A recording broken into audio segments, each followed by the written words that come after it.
आपने भी कभी अपनी पर्सनल डिटेल्स किसी बैंक के सोशल मीडिया अकाउंट पे शेयर करी है किसी बैंकिंग रिलेटेड प्रॉब्लम के चलते, विदाउट इवन थिंकिंग कि वो सेफ है या नहीं? वेल, थिंक अगेन, क्योंकि स्कैमर्स कमेंट हार्वेस्टिंग के जरिए ऐसे ही किसी मौके की तलाश में रहते हैं। सो स्टे ट्यून्ड, क्योंकि इस वीडियो में मैं आपको यही बताने वाली हूँ कि क्या होती है कमेंट हार्वेस्टिंग और आप अपने आप को और अपने पैसे को इससे कैसे सेफ रख सकते हैं। सोचिए कि आपके क्रेडिट कार्ड की ट्रांजैक्शन फेल हो गई है या फिर आपके लोन की एप्लीकेशन में डिले हो रहा है और आपको कस्टमर केयर से कोई ज्यादा रिस्पांस नहीं मिल रहा है। आप फ्रस्ट्रेशन में उस बैंक के सोशल मीडिया अकाउंट जैसे कि फेसबुक या ट्विटर हैंडल पर जाकर अपनी पूरी डिटेल्स बाहर डालते हैं, अपना मोबाइल नंबर तक वहां लिख देते हैं और कहते हैं कि आपको तुरंत कॉल की जाए। और ऐसे में ही थोड़ी ही देर बाद किसी बैंक रिप्रेजेंटेटिव का कॉल आपके पास आ जाता है, ये कहते हुए कि वो बैंक से बात कर रहे हैं और वो आपकी प्रॉब्लम सॉल्व करेंगे। Seems so helpful, right?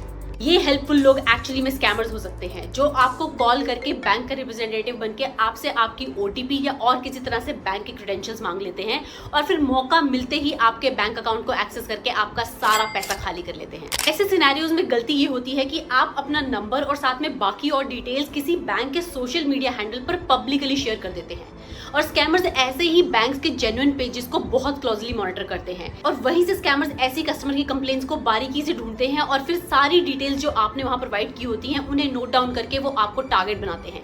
इसे कहते हैं comment harvesting. Yes, this is the trap, क्योंकि आप अननोइंगली अपनी डिटेल्स ऐसे पब्लिकली शेयर कर देते हैं, वो वहीं से आपको टारगेट करते हैं और आपका सारा बैंक अकाउंट खाली कर देते हैं। तो ऐसे धोखेबाजी से बचने के लिए आप क्या कर सकते हैं? अगर आपको किसी भी बैंकिंग इंस्टीट्यूशन या फिर किसी अदर अथॉरिटी को सोशली कनेक्ट करना है तो फिर उनके पब्लिक मैसेजेस में जाकर अपनी पूरी डिटेल्स बिल्कुल मत डालिए। उनके प्राइवेट मैसेजिंग चैनल पर ही आप अपनी डिटेल्स शेयर करिए और उनसे बात करिए। अगर आपको पब्लिकली ऐसे अपनी कोई ग्रीवियंसेस को शेयर करना भी है तो वहां पर अपनी सेंसिटिव डिटेल्स डालने के लिए अवॉइड करिए और बिल्कुल जनरल डिस्क्रिप्टिव इन्फॉर्मेशन डालिए, जिससे कि वहां आपकी बात भी पहुंच जाए और आपकी कोई इन्फॉर्मेशन भी लीक ना हो। ऐसे किसी भी डिटेल्स को किसी बैंक या अदर अथॉरिटीज के सोशल मीडिया पेजेस पे शेयर करने से पहले आप उसके हैंडल या उस सोशल मीडिया के पेज को अच्छी तरह से चेक कर लें कि वो ऑथेंटिकेटेड और जेन्युइन पेज है या फिर कोई फेक पेज तो नहीं है। अगर ऐसी किसी कंप्लेंट को आप कर भी देते हैं ऑनलाइन तो उसके बाद जो अननोन नंबर से आपके पास किसी स्ट्रेंजर की कॉल आती है ये कहते हुए कि वो बैंक के रिप्रेजेंटेटिव हैं, तो पहले किसी भी इन्फॉर्मेशन को शेयर करने से आप उनकी इन्फॉर्मेशन को वेरीफाई कीजिए। आप चेक करिए कि उनका नाम क्या है, उनकी डेजिग्नेशन क्या है, वो कौन सी ब्रांच से बात कर रहे हैं और हो सके तो उस ब्रांच में डायरेक्टली कॉल करके आप कहिए कि मैं आपको वहां से कनेक्ट करता हूं। ऐसी किसी कॉल में आपसे वो किसी तरह से ओटीपी या फिर किसी तरह से किसी लिंक पर क्लिक करने के लिए कहते हैं तो वो भी अवॉइड करिए। आप किसी भी तरह की ट्रांजैक्शन या वेरिफिकेशन के लिए बैंक की ऑफिशियल वेबसाइट या फिर उनकी एप्लीकेशन के थ्रू ही जाकर ये करिए।